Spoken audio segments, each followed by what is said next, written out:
बैठिए बैठिए, चलिए बैठिए। बताइए कहाँ तक हो गया था क्वेश्चन नंबर, बोलिए आगे। 50 तक बोलिए। 51, 48, 148 ना। चलिए देखिए, दिया हुआ है कि यदि किसी आयत की लंबाई 40% बढ़ा दिया जाता है और चौड़ाई को 20% कम कर दिया जाता है तो इस आयत का क्षेत्रफल 1% से बढ़ जाता है, तो एक्स का मान क्या होगा। एक तो आप ऐसे बना सकते हैं कि लगातार वृद्धि या कमी होता है तो x plus by minus x by बटा 100, वो तरीका से बना सकते हैं। एक वृद्धि है ना जी 40, अच्छा बता रहे थे, इधर ध्यान दीजिए। एक वृद्धि है 40, एक कमी है कितना 20, 40 माइनस 20 माइनस हो जाएगा 40 गुना 20 बटा 100। 20 माइनस कितना, 20 माइनस 8 ना, मतलब 12 आंसर होना चाहिए। एक तरीका तो आपका ही हो गया। दूसरा आप ऐसे ही बना सकते हैं कि यदि इसका आयत का लंबाई के बारे में देखा जाए तो लंबाई को 40% बढ़ाने का मतलब 100 से, बोलिए नहीं तो छोड़ देंगे यहीं पर। 100 से 140 और चौड़ाई का जो बोला गया है 20% का मतलब 100 से 80। ये देखिए कटेगा 5, ये कटेगा 7, ये कटेगा 5, ये कटेगा 4। यदि एरिया की बात की जाए तो एरिया का मतलब क्या होता है, लंबाई गुना चौड़ाई। ये 25 होना चाहिए, कितना 28। वृद्धि हो रहा है 3 का, यदि 3/25 गुना 100 करेंगे तो यहाँ से आ जाएगा आपका कितने परसेंट की वृद्धि, 12%। 12% का वृद्धि हो जाएगा।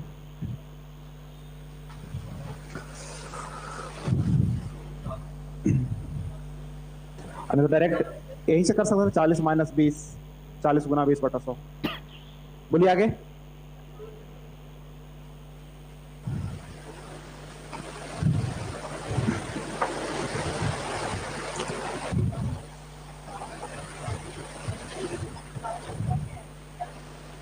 एक सौ इक्यावन, देखिए 151, 151 देखा जाए। दिया हुआ कि एक वर्ग ए का विकर्ण जो है ए प्लस बी इकाई है और वर्ग बी जिसका क्षेत्रफल वर्ग ए के क्षेत्रफल से दुगना है, उसके विकर्ण पर खींचे गए वर्ग का क्षेत्रफल कितना होगा। देखिए ध्यान दीजिए, दो प्रकार का वर्ग है। एक वर्ग जो है इसको बोला गया कि एक वर्ग ए है, इसको नाम दे देते हैं वर्ग ए। इसका विकर्ण कितना है, विकर्ण हो गया आपका ए प्लस बी। उसके बाद बोला गया है एक और वर्ग है वर्ग बी जिसका क्षेत्रफल वर्ग ए के क्षेत्रफल से दुगना है। तो दूसरा वर्ग बना लेते हैं यहाँ पर जिसका बोला गया वर्ग बी है, ठीक है, ये वर्ग बी होगा और इसका जो एरिया है इधर वाला एरिया का दुगना है। और आगे बोला गया है कि उसके विकर्ण पर खींचे गए वर्ग का क्षेत्रफल क्या होगा। अब उसके बाद सवाल यहाँ से बोला है कि जो वर्ग बी है वो वर्ग बी के विकर्ण पर, मतलब इसका ये विकर्ण दिखाई दे रहा है, इसके विकर्ण पर खींचा गया वर्ग उसका एरिया बताइए। यानी पहले इसका विकर्ण निकालना पड़ेगा, निकालने के बाद जो है इस पर वर्ग खींचेंगे तो कुछ इस तरह से खिंचाएगा। और इस वर्ग का आपसे एरिया पूछा गया लाल वाला का। एक वर्ग बी है जिसका क्षेत्रफल वर्ग ए का दुगना है, तो बताइए कि उस वर्ग के विकर्ण पर जो वर्ग खिंचाएगा उसका एरिया क्या होगा। और जो भी आंसर आएगा आपका रिलेट किया ए प्लस बी से। तो ऐसा देखिए कि यदि हम इसका भुजा निकालना चाहें तो भुजा निकाल सकते हैं। विकर्ण बराबर कितना होता है, √2 गुने भुजा, तो भुजा का मतलब विकर्ण में √2 से भागा लगाना पड़ेगा। यानी इसका जो भुजा होना चाहिए वो होना चाहिए ए प्लस बी बटा कितना, √2 होना चाहिए। अब आइए जरा देखते हैं यहाँ पर कि एक वर्ग ए है एक वर्ग बी है। इसमें क्षेत्रफल के बारे में बोला गया है कि जो क्षेत्रफल है वर्ग बी का वर्ग ए से कितना गुना है, 2 गुना, यानी एक अनुपात कितना 2। यदि भुजा का अनुपात की बात की जाए तो क्या होना चाहिए, भुजा का अनुपात रूट करना पड़ेगा, क्योंकि यदि भुजा का अनुपात दिया हुआ रहे और वर्ग निकालने के लिए क्या करते हैं स्क्वायर करते हैं, तो भुजा निकालने के लिए क्या करना पड़ेगा, मतलब इसको रूट करना पड़ेगा। यानी इसका भुजा होना चाहिए 1/√2, ठीक है। तो पहले यहाँ से देखिए ये वाला को हम हटा देते हैं। पहले बोला गया कि वर्ग ए का विकर्ण दिया हुआ है ए प्लस बी, इसके सहारे से हम भुजा निकाल ली। वर्ग बी का जो क्षेत्रफल था इससे दुगना था तो इसके भुजाओं में अनुपात आ गया 1/√2 का आ गया। ये बताइए इसका आपका भुजा दिया हुआ तो क्या इसका भुजा निकाल सकते हैं। इसका भुजा निकालने के लिए इसके भुजा का तुलना कितना से 1 से, और इसका जब भुजा निकालेंगे तो गुना कितना से √2 से। यानी वर्ग बी का यदि भुजा निकालना है तो ए प्लस बी बटा √2 का तुलना कितना से करेंगे 1 से, और उसका भुजा चाहिए तो गुना √2 से करेंगे। तो देखिए कट के आ गया कितना ए प्लस बी, मतलब इसका भुजा होना चाहिए कितना ए प्लस बी। अब कह रहा है कि जो वर्ग बी का भुजा निकाले हैं इसके विकर्ण पर जो वर्ग खिंचाएगा उसका एरिया बताइए। यानी इसका विकर्ण पहले निकाला जाए तो विकर्ण कितना होना चाहिए √2 गुने भुजा, यानी इसका मान होना चाहिए √2 इंटू ए प्लस बी। अब बताइए इस पर यदि एक वर्ग खींचा जाए तो बताइए इस वर्ग का क्षेत्रफल क्या होगा। यदि इसका क्षेत्रफल निकालिएगा बड़े वाला वर्ग का तो भुजा स्क्वायर होना चाहिए। अब बताइए इसका भुजा कितना मानिएगा √2 इंटू ए प्लस बी, और इसका जब क्षेत्रफल निकालिएगा तो क्षेत्रफल बराबर भुजा स्क्वायर करिएगा तो पूरा का स्क्वायरिंग करेगा तो कितना होगा √2 का स्क्वायर 2 और ए प्लस बी का कितना होना चाहिए होल स्क्वायर, आपका आंसर हो जाएगा 2 इंटू ए प्लस बी का होल स्क्वायर।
हो गया।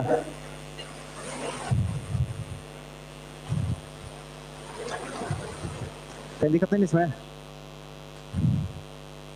मिटा दो इसको। देखिए थोड़ा सा आप और समझिएगा इसको, तो इतना करने की जरूरत नहीं पड़ेगा, आसानी से बन जाएगा। अगर जो हम बोले कि एक वर्ग है, ठीक है, एक वर्ग ए है, एक वर्ग बी है, और इसके भुजा का अनुपात आपको दिया हुआ है कि भुजा का अनुपात है 1:22, तो बताइए इसका विकर्ण का अनुपात क्या होना चाहिए? विकर्ण का अनुपात 1:22 होना चाहिए। यदि इसका परिमाप का अनुपात पूछे तब परिमाप का अनुपात ये भी 1:22, क्योंकि यदि विकर्ण निकालेंगे तो यहाँ भी √2 गुने भुजा, यहाँ भी √2 गुने भुजा, तो √2 से √2 तो कैंसिल हो जाएगा। यानी जो अनुपात भुजा में होता है वही अनुपात विकर्ण में होता है, वही अनुपात परिमाप में होता है। केवल इसका क्षेत्रफल की बात की जाए तो क्षेत्रफल में स्क्वायरिंग हो जाएगा, यानी एक स्क्वायर अनुपात कितना, y स्क्वायर। यदि इसको आप ध्यान रखते हैं तो इससे आपका क्लियर क्या होगा कि यदि क्षेत्रफल का अनुपात दिया हुआ रहेगा, यदि उसका आप रूट निकाल लेते हैं तो वही वाला अनुपात भुजा का अनुपात कहलाएगा, वही अनुपात विकर्ण में भी चलेगा, वही अनुपात परिमाप में चलेगा। यहाँ देखिए दिया हुआ था कि जो क्षेत्रफल है इसका क्षेत्रफल जो है इससे दुगुना है, मतलब क्षेत्रफल का अनुपात कितना है 1:2। यदि इसका रूट कर देंगे तो 1:√2 जो होगा यही अनुपात भुजा में होगा और यही अनुपात विकर्ण में होगा। इसका विकर्ण तो दिया हुआ है, तो डायरेक्ट इसका विकर्ण ही क्यों ना निकाल लिया जाए, भुजा का के लिए निकाला जाएंगे। अब इसका जब विकर्ण निकालिएगा तो यहाँ देख रहे हैं कि इसका भुजा 1 है, इसका भुजा √2 है, यानी इसका विकर्ण 1 है तो इसका विकर्ण आपका √2 हो जाएगा। तो इसका विकर्ण की तुलना 1 से करेंगे, √2 से गुना करेंगे, देखिए इसका विकर्ण आ गया। अब करा दूसरे वाले वर्ग क्या, जो विकर्ण निकाले हैं इस विकर्ण पर यदि वर्ग बनाया जाए तब उस बताइए जो बड़ा वाला वर्ग बनेगा उसका एरिया क्या होगा। तो जब विकर्ण निकाल लिया है यही नहीं इसका भुजा का काम करेगा, सीधा इसका स्क्वायर कर देना था, तो इंटू a + b का होल स्क्वायर। क्लियर है ये चीज? आगे बढ़े, बोलिए आगे। क्वेश्चन नंबर 52 देखा जाए। 52 में देखिए दिया हुआ है कि एक वृत्ताकार डिस्क समझते हैं, बाइक में देखिए आगे डिस्क ब्रेक होता है जो राउंड वाला होता है, ठीक है। तो जैसे डिस्क बोला मतलब समझना चाहिए कुछ इस तरह की बात कर रहा है आपसे, सर्कल की बात कर रहा है, ठीक है। तो एक वृत्ताकार डिस्क है जिसका क्षेत्रफल है 0 दिया हुआ 64 पाई वर्ग मीटर। आगे बोला गया कि 1.408 किलोमीटर की लंबाई तक दूरी घूमती, इतना तक घूमती है, इसके द्वारा लगाए गए चक्रों की संख्या क्या होगी। अब जैसे नॉर्मल सी बात है, जहां भी चक्कर की सवाल आए, जैसे मान लेते हैं कि 500 मीटर का ट्रैक है, ठीक है, और इस पर मान लेते हैं आप साइकिल चला रहे हैं, और जो साइकिल है इसका यदि परिमाप आपको पता है कि इसका परिमाप है 2 मीटर, इसका परिमाप कितना है 2 मीटर, तो यहाँ से यहाँ तक जाने में क्या चक्कर लगाना पड़ेगा? एक चक्कर ही लगाएगा तो 2 मीटर का दूरी कवर करेगा, 2 चक्कर लगाएगा तो 4 मीटर कवर करेगा, तो 500 मीटर लगाने के लिए कितना चक्कर लगाना पड़ेगा? तो दूरी बटा एक चक्कर में तय किया गया दूरी से भागा लगा देना पड़ेगा, यानी 500 बटा कितना करेगा, तो यानी 250 चक्कर लगाना पड़ेगा। यहाँ भी सेम यही वाला कॉन्सेप्ट है कि एक वृत्ताकार डिस्क है, ठीक है, ये डिस्क हो गया जिसका क्षेत्रफल कितना दिया हुआ है 0.64 पाई, ये आपका इसका क्षेत्रफल दिया हुआ है, ठीक है।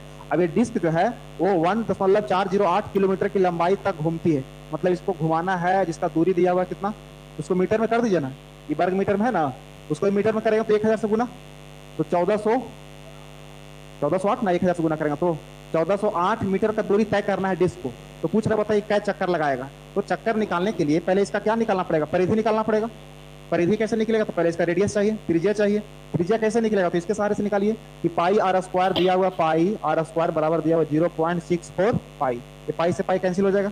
आर का मान कितना होना चाहिए 0.8 मीटर में, मीटर स्क्वायर था तो मीटर में आ गया। अब इसका त्रिज्या आ गया, यदि इसका परिधि की बात की जाए तो परिधि बराबर क्या होना चाहिए 2 पाई आर, तो 2 × 22/7, आर की जगह पर रख दीजिए कितना 8/10 रह जाता है। ये इसका हो गया एक चक्कर का दूरी, परिधि आ गया। और चक्कर की संख्या निकालना अगर जो यहाँ पर लिख दीजिए चक्कर की संख्या, तो चक्कर की संख्या बराबर दूरी टोटल कितना है 1408, 1408 एक चक्कर में तय किया गया दूरी निकालिएगा, देखिए कटेगा 2 × 5 = 10, 22 × 8 कितना होता है, यहाँ पर भागा लगाइए 22 × 8 अब बटा कितना है 35, भागा लगाइए आंसर आ जाएगा यहाँ से चक्कर की संख्या 280।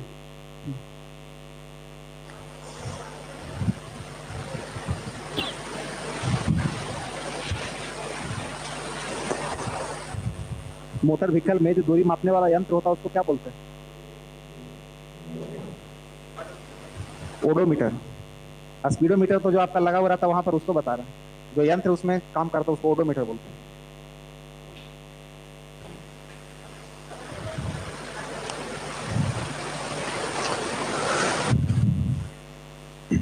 हो गया, आगे बढ़े, जल्दी करिए।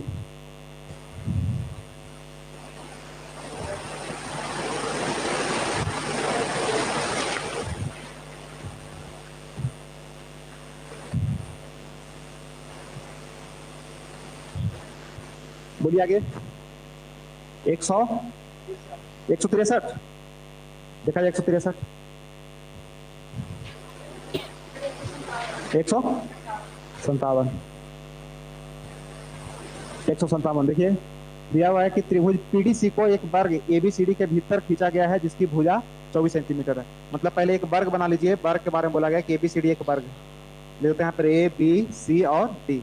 वर्ग के चारों भुजा आपस में क्या होता है, बराबर होता है। यहाँ बोला है कि पीडीसी एक वर्ग एबीसीडी के भीतर खींचा गया जिसकी भुजा 24 है। मतलब इस वर्ग की भुजा कितना है, 24 है। प्रत्येक भुजा का माप 24 होना चाहिए। इसके अंदर एक पीडीसी ट्रायंगल खींचना है। आगे बोला गया है कि पी जो है ए बी पर स्थित है। तो ऐसा करते हैं, पी को कहीं पर लगा लेते हैं, कहीं भी रख सकते हैं, बीच में नहीं ना बोला गया है।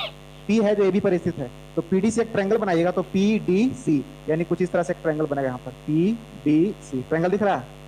अब आपसे पूछ रहा है कि बताइए इस त्रिभुज का क्षेत्रफल क्या होगा। तो त्रिभुज का क्षेत्रफल निकालने के लिए क्या होता है, 1/2 आधार गुना ऊंचाई। तो इस त्रिभुज का आधार ये वाला काम कर रहा है कितना, 24।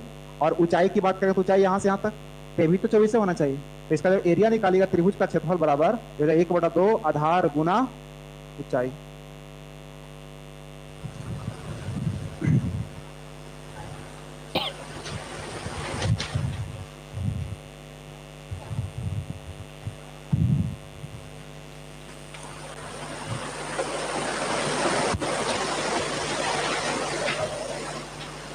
बोलिए आगे। 163 157 के बाद 63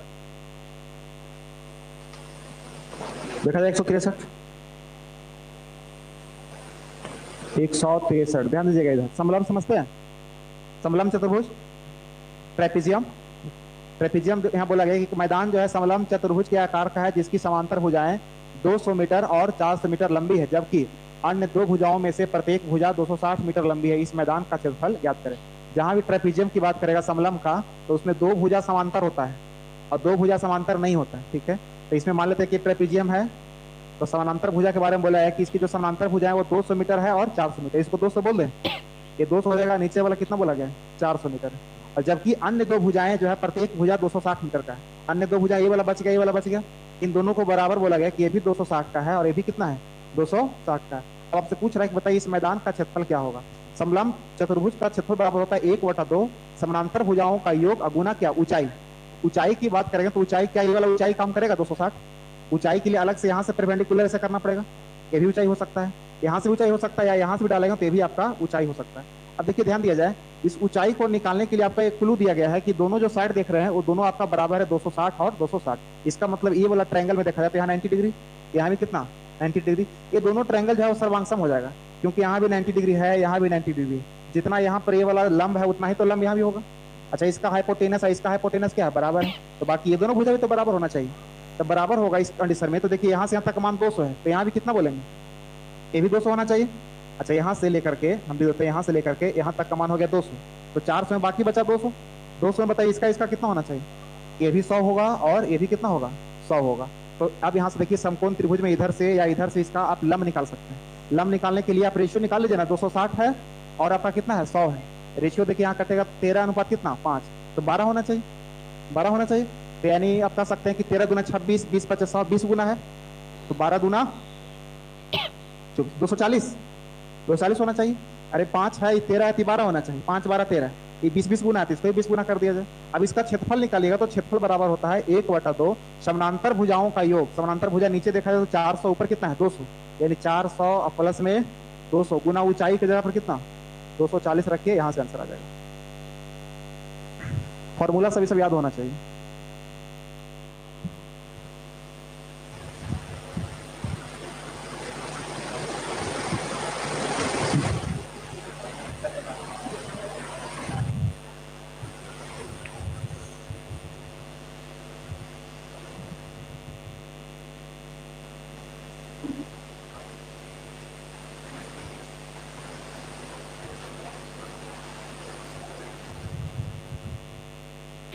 हो गया,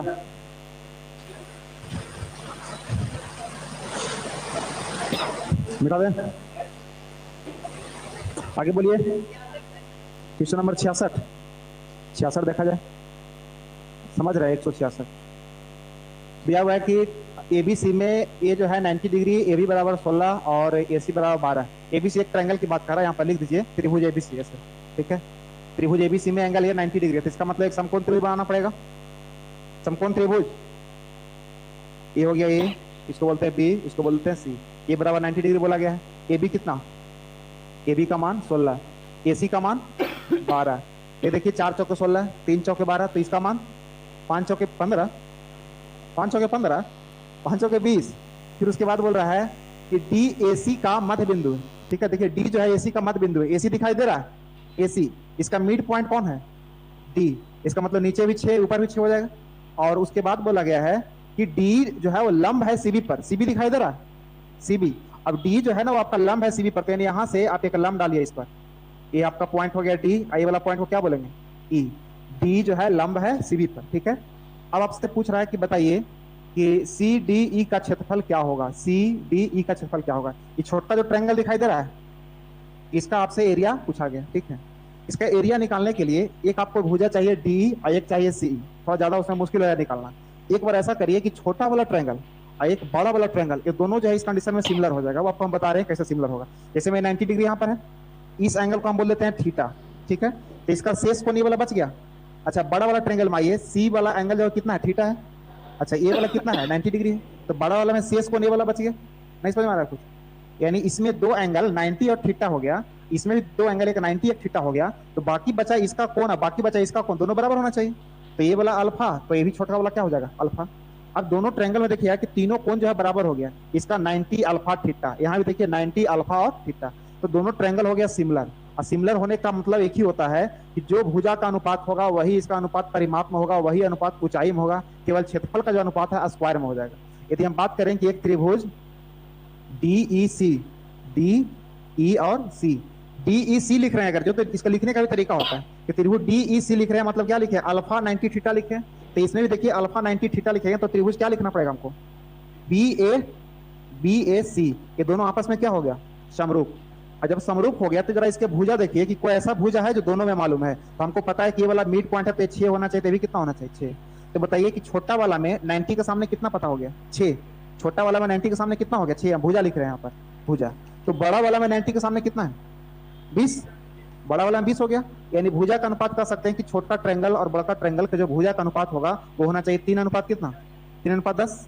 यदि इसका क्षेत्रफल की बात किया जाए तो क्षेत्रफल का अनुपात स्क्वायर कर देंगे, 9 अनुपात कितना, 100। यानी छोटा वाला का एरिया 100 हो, सॉरी बड़ा वाला का 100 होगा, तो छोटा वाला कितना, 9। क्या इसमें से आप बड़ा वाला का एरिया निकाल सकते हैं।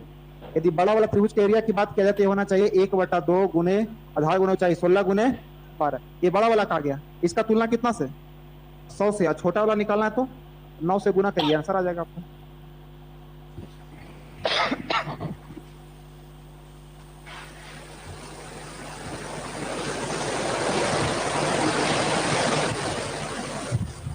सिमिलरिटी रूल जो है वो डिटेल में पढ़ने का ज्योमेट्री मिलेगा।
आगे बढ़े, बोलिए आगे।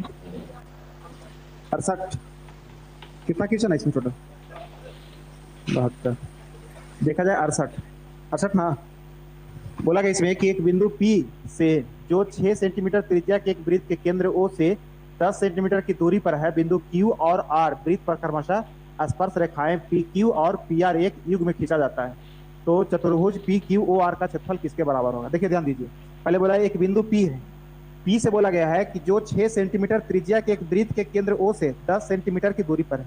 मतलब पहले एक वृत्त बनाइए, और वृत्त का बोला गया त्रिज्या कितना, 6 सेंटीमीटर।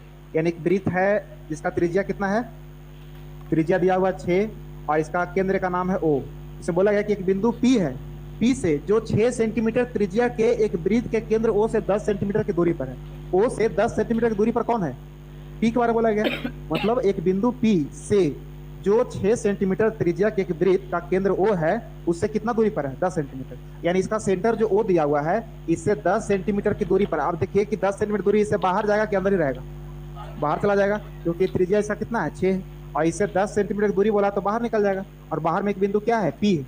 और पी से बोला गया है कि बिंदु पी से बिंदु क्यू और आर पर वृत्त पर क्रमशः स्पर्श रेखाएं पी क्यू और पी आर खींचा जाता है। यानी बाहर एक बिंदु पी जो है, इससे वृत्त पर जो है ना एक पी क्यू और एक पी आर स्पर्श रेखा खींचना है। तो ऐसा करिए कि पी से नीचे खींच दीजिए, ये हो जाएगा पी क्यू स्पर्श रेखा, और एक हो जाएगा ये आपका पी आर। बताइए दोनों स्पर्श रेखा आपस में बराबर होगा?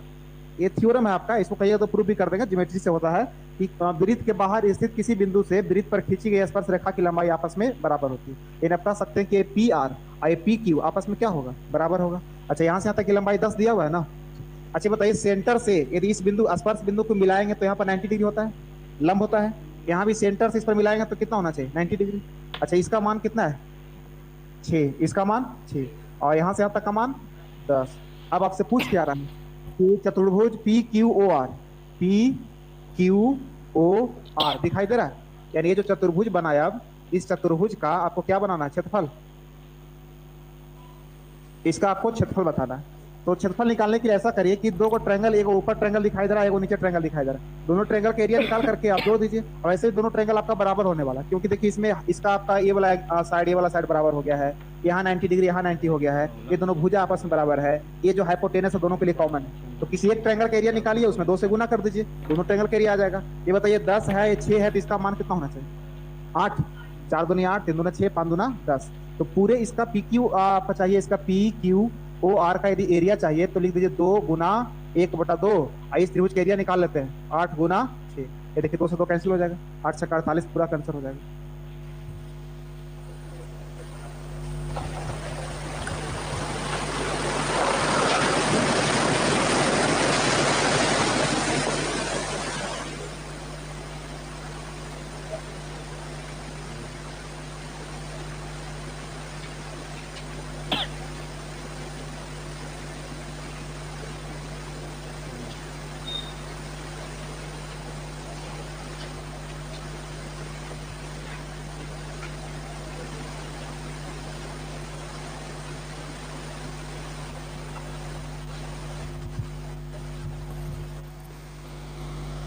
बोलिए आगे।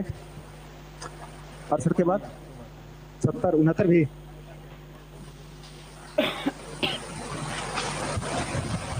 देखिए 69, 70, 69 दिया हुआ। एक समद्विबाहु त्रिभुज का परिमाप दिया हुआ है 16√2 + 16। तो त्रिभुज का क्षेत्रफल क्या होगा? यदि समद्विबाहु त्रिभुज यानी आइसोसेलेस बनाया जाए तो इसमें 2 भुजा बराबर होना चाहिए ना, एक भुजा बराबर नहीं होना चाहिए। और इसका परिमाप दिया हुआ है 16√2 प्लस में कितना, 16। तो त्रिभुज का क्षेत्रफल पूछ दिया है, ऐसा नहीं हो सकता कभी। इसमें आप ऐसा करिए कि एक समद्विबाहु समकोण लिखिए, ठीक है। हाँ, आइसोसेलेस राइट एंगल होना चाहिए, समद्विबाहु समकोण होगा तभी बनेगा। एक समद्विबाहु समकोण त्रिभुज का परिमाप, यानी अब बनाएंगे तो 2 भुजा बराबर भी होना चाहिए, समकोण होना चाहिए। तो 2 भुजा किसको बराबर किया जाए, इसको बराबर कर दें। ध्यान कहाँ है, कुछ सो रहा है, कुछ बतिया रहा है, कुछ देखिए उधर गमछा बिछा के पड़ा है।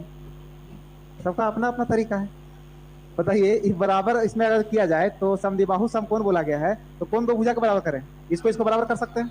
यदि इसको एक बोलेंगे तो इसका मान कितना होना चाहिए, √2। ये रेशियो हमेशा ध्यान रखिएगा कि समद्विबाहु समकोण का जो भुजा होता है 1 √2 के अनुपात में होता है। इसका परिमाप दिया हुआ कितना, 16 कॉमन ले लीजिए, 16 कॉमन ले लीजिए ना, √2 + 1। हम लोग यदि इसका परिमाप की बात करें तो कितना होना चाहिए परिमाप, इसका हम लोग परिमाप निकालेंगे तो 2 + √2। अच्छा, इसमें से भी √2 कॉमन ले सकते हैं, √2 + 1। ये हम लोग के हिसाब से है, रेशियो के हिसाब से। नियत राशि में यहाँ दिया हुआ, हम लोग यदि तुलना करेंगे तो कितना से, √2 × √2 + 1 से, ठीक है। यदि आपसे पूछा गया कि त्रिभुज का क्षेत्रफल क्या होगा तो पहले इसका आधार निकालिए, या इसका ऊंचाई निकालिए। तो आधार या ऊंचाई निकालने के लिए गुना कितना से? 1 से गुना करेंगे। तो यहाँ से आधार भी बोलिए या ऊंचाई बोलिए, दोनों आपका बराबर होगा। ये देखिए कट जाएगा, कितना आएगा? लिखिए ना भाई, 16/√2 लिखिए ना अभी, ठीक है। अब यदि त्रिभुज का क्षेत्रफल चाहिए तो क्षेत्रफल के लिए होना चाहिए 1/2 आधार की जगह पे 16/√2 और ऊंचाई की जगह पे 16/√2। ये देखिए 2 2 दूना 4, सब कट जाएगा 4 बार में। 16 चौके 64 आपका आंसर होना चाहिए।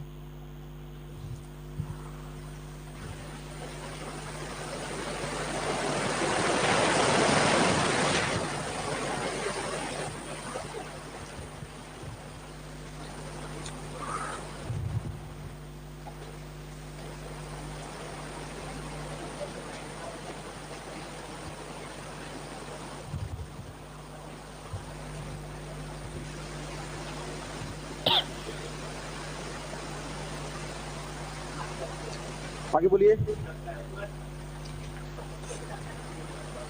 क्वेश्चन नंबर 70 बता दे। 70 देखा जाए 170। यहाँ दिया हुआ है कि एक साइकिल के पहिए का व्यास जो है 126 सेंटीमीटर है। एक साइकिल चालक को 72 किलोमीटर प्रति घंटा की गति से गंतव्य तक पहुंचने में 16.5 मिनट लगता है। यात्रा के दौरान पहिया कितना घूर्णन करेगा? मतलब यहाँ भी चक्कर की संख्या पूछा है। यहाँ क्या पूछ रहा है? पहिया कितना घूर्णन करेगा, मतलब कितना राउंड लगाया पहिया, वो आपको निकालना है। तो सिर्फ देखिए एक साइकिल का हम पहिया लेते हैं, इस साइकिल का पहिया है, ठीक है। ये जो है आपका चलेगा रोड पर, ठीक है। अब कह रहा है कि जो साइकिल का पहिया है इसका व्यास दिया हुआ 126, तो रेडियस कितना होना चाहिए? 63, यानी इसका रेडियस तो पता हो गया। जब रेडियस पता हो गया तो इसका एक चक्कर का दूरी भी निकाल सकते हैं, परिधि परिधि भी निकल जाएगा। आगे बोला है कि साइकिल चालक जो है वो 72 किलोमीटर प्रति घंटा की गति से मतलब चला रहा है साइकिल, और 16.5 मिनट तक चलाता है। तो बताइए इस दरमियान जो है वो कितना बार मतलब चक्कर लगाया। तो आपको यही बताया था कि चक्कर निकालने के लिए सबसे पहले आपको निकालना पड़ेगा कितना दूरी कवर किया, और एक राउंड का दूरी से डिवाइड लगा देते हैं। तो दूरी यहाँ पर देखिए डायरेक्ट ना लिख करके यहाँ पर चाल और समय दे दिया गया है कि साइकिल चला रहा है 72 की रफ्तार से और 16.5 मिनट तक यात्रा करता है। तो तय किया गया दूरी आप निकाल सकते हैं। अब दूरी देखिए कि ऐसा किया जाए कि सबको सेंटीमीटर है, किलोमीटर प्रति घंटा है और कहीं मिनट है, तो एक राशि में लेके आइए। चाहे तो सबको सेंटीमीटर बनाइए और नहीं तो मीटर बनाइए, ज्यादा अच्छा रहेगा। मीटर बना दें। यदि मीटर बनाएंगे तो इसका देखिए 72 किलोमीटर प्रति घंटा है स्पीड, इसको मीटर पर सेकंड करिए, 5 बटा ये चाल हो गया मीटर पर सेकंड में, और समय भी यहाँ पर सेकंड में चाहिए। समय दिया हुआ कितना मिनट? 16.5 का मतलब होता है 33/2, 33/2 ये मिनट में, इसको सेकंड बनाएंगे 60 से गुना। ये पूरा कहीं ना कहीं आपका दूरी बता रहा है किस में? मीटर में, क्योंकि चाल को हम लोग बना दिए पहले मीटर पर सेकंड, तो समय भी चाहिए अब सेकंड में। तो मिनट में समय दिया हुआ था 33/2 मिनट, 60 से गुना कर दिए, समय होगा सेकंड में। तो यहाँ से दूरी निकलेगा किस में? मीटर में। अब यहाँ से देखिए कि 63 क्या है, ये सेंटीमीटर है, तो 63/100 कर देंगे तो ये क्या बन जाएगा? मीटर। ये आर का मान आ गया। अब यदि आपको चक्कर की संख्या चाहिए तो चक्कर बराबर लिखना पड़ेगा, ये दूरी इसको निकाल लीजिए, 18 चौके 72, 2 दूना के 4, ये देखिए 5 दूना 10, यानी 33 गुना 600 बटा इसका एक चक्कर की लंबाई की बात करें तो परिधि निकालना पड़ेगा, यानी 2 × 22/7, और आर के जगह पर लिखना पड़ेगा 63/100। भागा लगाइए, यहाँ से आंसर आ जाएगा। कटेगा, कट जाएगा, सब कट जाएगा।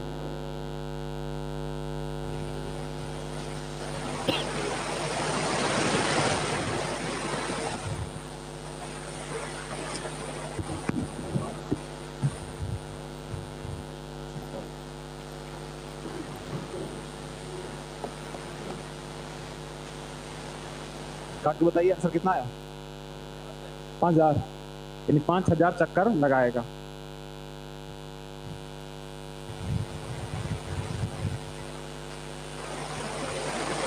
आगे बढ़े, बोलिए आगे। 70 के बाद, 70 के बाद 71, 71 देखा जाए। दिया हुआ एक त्रिभुज की भुजाएं 56, 90 और 106 है, तो इसके परिवृत्त की परिधि ज्ञात करें। ये आप लोग को सच बताए थे। परिवृत्त का मतलब त्रिज्या निकालना है, परिवृत्त का परिधि निकालना है। 2 वृत्त होता है, एक परिवृत्त एक अंतःवृत्त। फॉर्मूला आपको याद है? परिवृत्त का जनरल फॉर्मूला एक अंतःवृत्त का बताए थे, आर बराबर डेल वाई एस। डेल क्या बता रहा है? त्रिभुज का क्षेत्रफल। एस क्या बता रहा है? सेमी परिमीटर अर्ध परिमाप, ठीक है। अच्छा, यदि परिवृत्त का त्रिज्या की बात करें तो ए बी सी बटा 4 इंटू त्रिभुज का क्षेत्रफल। ये जो बता रहा है, कह रहा है कोई त्रिभुज यदि रहेगा उसके अंदर में यदि एक वृत्त रहेगा तो इस वृत्त का रेडियस क्या होना चाहिए, तो इसका निकालने के लिए डेल बाई एस। डेल जहां पर त्रिभुज का क्षेत्रफल और एस है त्रिभुज का अर्ध परिमाप।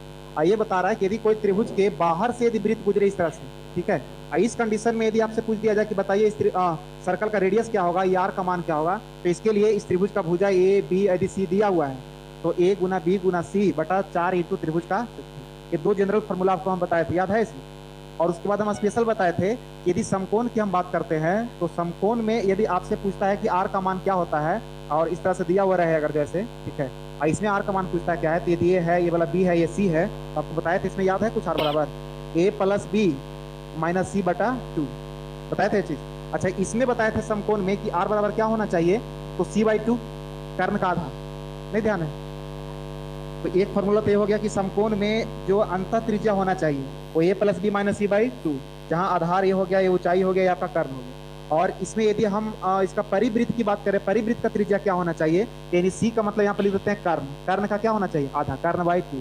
एक और बताए थे स्पेशल समबाहु का, समबाहु में बताइए आर बराबर लिखाए थे ए बाई 2√3, इसमें आर बराबर लिखाए थे ए बाई √3, बस यही तो फॉर्मूला लिखाए थे। मैंने आपको बोले थे इसको ध्यान रखिएगा तो ये सब निकल जाएगा। याद है ये चीज, याद है, आगे बढ़े, ऐसी तो लिखाई दिए थे, फिर से नोट करना तो नोट करिए। दोबारा आप लोग लिखे थे इसको अपन मन से कॉपी पर लिखे थे, नहीं लिखे थे ना, ठीक।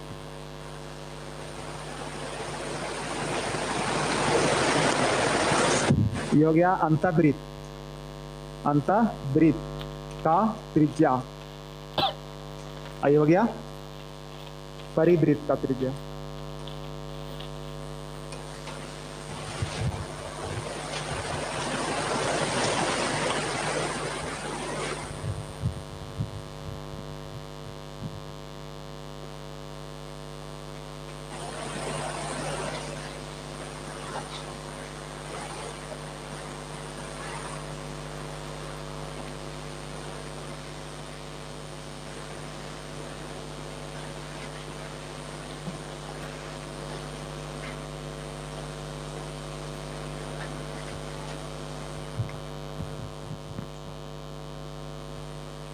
ये सब याद तभी होगा जब इस तरह का क्वेश्चन बनाइएगा, जब प्रैक्टिस करिएगा, क्वेश्चन मिलेगा बनाइएगा तभी याद होगा, या बार बार इसको लिखिएगा।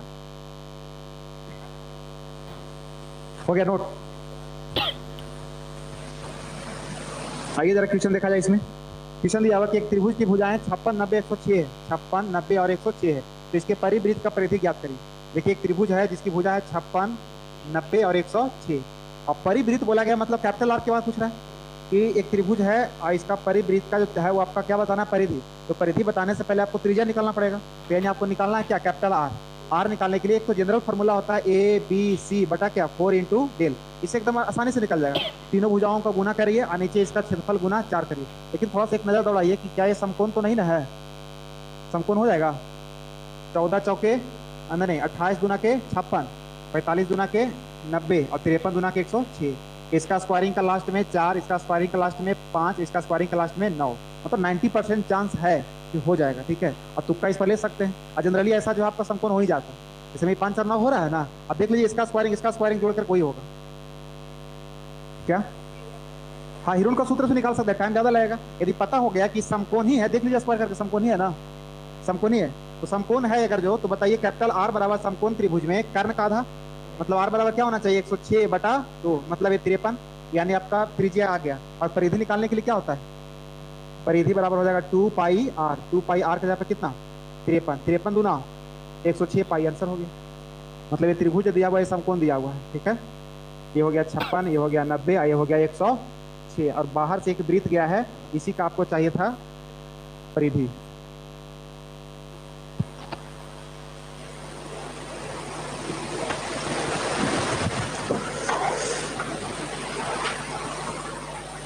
आप हिरून का सूत्र भी लगा के देखिए, वही आंसर आएगा, आंसर में कोई बदलाव नहीं होगा।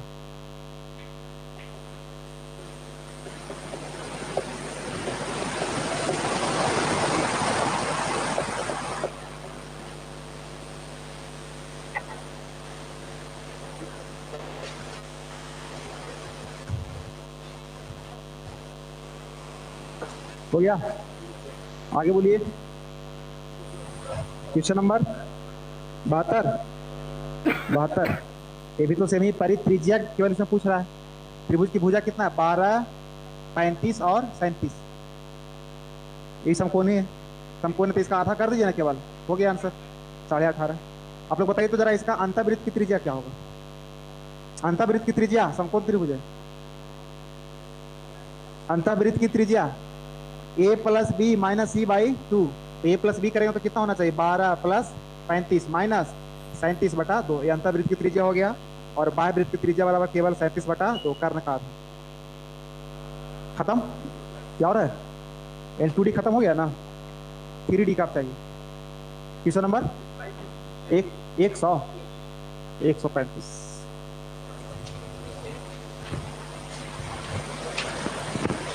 135 अभी नहीं बताए थे? 135, एक समबाहु त्रिभुज की ऊंचाई 12 है तो त्रिभुज का क्षेत्रफल क्या होगा? आसानी से बन जाएगा। समबाहु त्रिभुज में तीनों भुजा आपस में क्या होता है? बराबर होता है। तीनों भुजा का मान ये होना चाहिए, इसका ऊंचाई बराबर क्या होता है? √3/2 इंटू भुजा। आईसी का मान दिया हुआ है कितना? 12 दिया हुआ है ना, तो भुजा का मान निकलेगा 24 बटा कितना? √3। जब क्षेत्रफल निकालेंगे तो समबाहु त्रिभुज का क्षेत्रफल क्या होता है? √3/4 इंटू भुजा स्क्वायर। भुजा स्क्वायर के यहाँ पर रखिए 24 गुना 24 बटा में √3 का स्क्वायर करेंगे 3, ये कटेगा 6 चौके 24, 3 या 24, 8 छक्का 48, 48 गुना 1.73 मतलब 1.5 गुना से प्लस होना चाहिए।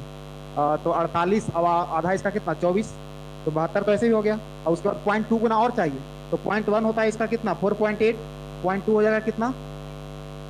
9.6। तो 72 और 9 81, 83 करीब आंसर होगा ये वाला, देख लीजिए है 83।